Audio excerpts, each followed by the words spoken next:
Well, hello, my beautiful and amazing crafters. Welcome to another video of Crafting with Shaneda. In today's video, I'm going to show you how I make my own homemade DIY candles with just a few items. All the items that I use today, I will have them in the description box below with the instructions that I have that I use to this day when I'm making my DIY homemade candles. So for the inspiration for today's video is my daughter wanted to repurpose these candle jars that she had and make some new candles. And I'm also going to be making a gift box. So I wanted to bring you guys along with that process.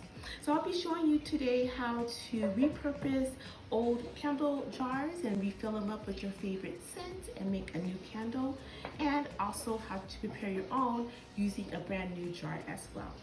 All the items that I use, I will have them listed below. So let's get started.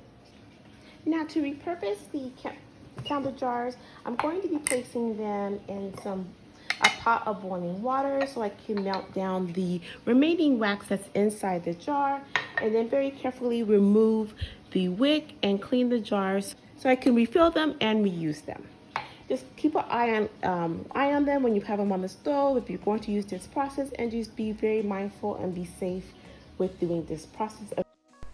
So I thought I recorded this earlier, but I realized I did not. So I'm just redoing and refilming this part of the video. For the used candle jars, I went ahead and placed them in some hot boiling water just to keep an eye on them as they melt. And once the wax was melted from the jar, I placed them in my little wax melt holders so I could put the used wax into the holder, allow it to cool, and then discard of them. For my homemade candles, I like to use a mix of soy wax and coconut wax. These two together allow my candles to have an amazing scent throughout when I add my fragrance, and I just like the way the combination of the two work for my candles.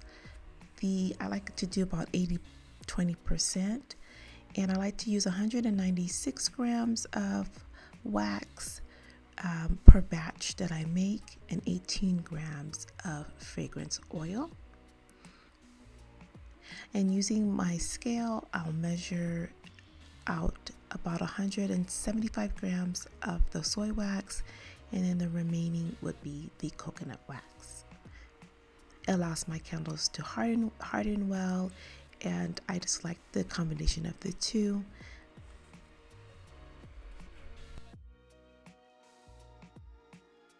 So now that I have everything placed out in front of me, I'm ready to start making my candles. I'm going to make a few batches of candles today. Once the wax is completely melted, I'm going to check the temperature because I want it to be at a certain temperature before I add the fragrance oil.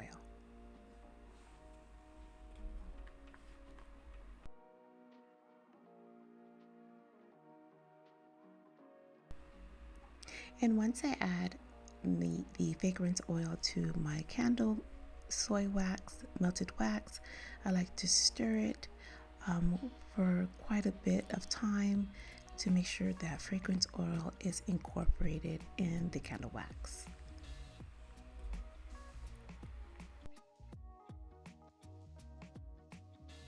And I quickly wanted to show you, here is one of the repurposed candle jars. It's been cleaned and washed and dried really well, and I'm going to go ahead and place the wicks into the candle jar. I'll use 3 for this particular size jar.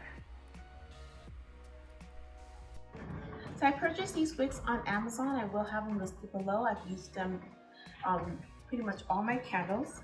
And then these little sticks to adhere the wicks to the jar, I got them from Amazon as well. They stick really well and they stay in place.